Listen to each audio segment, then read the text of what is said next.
बिस्मिल्लाहिर्रहमानिर्रहीम। अस्सलाम वालेकुम डियर स्टूडेंट्स। आज का एमसीक्यूज़ है एंडोप्लाज्मिक रेटिकुलम एब्सेंट एन।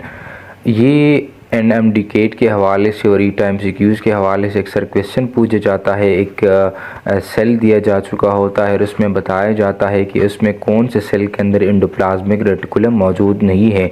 तो आज का जो लेक्चर है, आज का जो वीडियो है, इसके हवाले से है कि वो तमाम सेल्स मैंने इकट्ठे किए हैं जिसके अंदर एंडोप्लाज्मिक रेटिकुलम मौजूद नहीं है।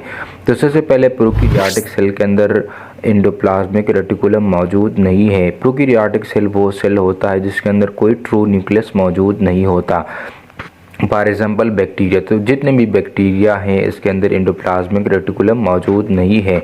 इसके अलावा जो फंजाई सेल हैं इसमें भी कोई एंडोप्लाज्मिक रेटिकुलम यानी नेटवर्क फॉर्म मौजूद नहीं है।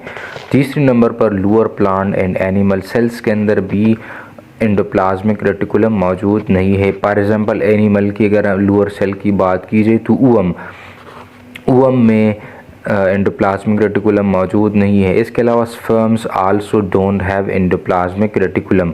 स्पर्म्स में भी एंडोप्लाज्मिक रेटिकुलम मौजूद नहीं है। इसके अलावा जो मैच्योर मैमेलियन आरबीसीज होते हैं तो उसमें भी एंडोप्लाज्मिक रेटिकुलम मौजूद नहीं है। तो ये तो आज का हमारा छोटा सा लेक्चर कि ऐसी तमाम सेल जो कि जिसके अंदर एंडोप्लाज्मिक रेटिकुलम मौजूद नहीं है। तो इसमें बहुत सारे एमसीक्यूज़ एमडीकेट में आए भी हैं और आते भी रहे हैं, तो इसको आपने याद भी रखना है और इंशाल्लाह हम कोशिश करेंगे कि कंसेप्चुअल एमसीक्यूज़ आपके साथ शेयर भी करें। तो इस पर इस तरह के एमसीक्यूज़ आते हैं कि name of the cells where endoplasmic reticulum absent.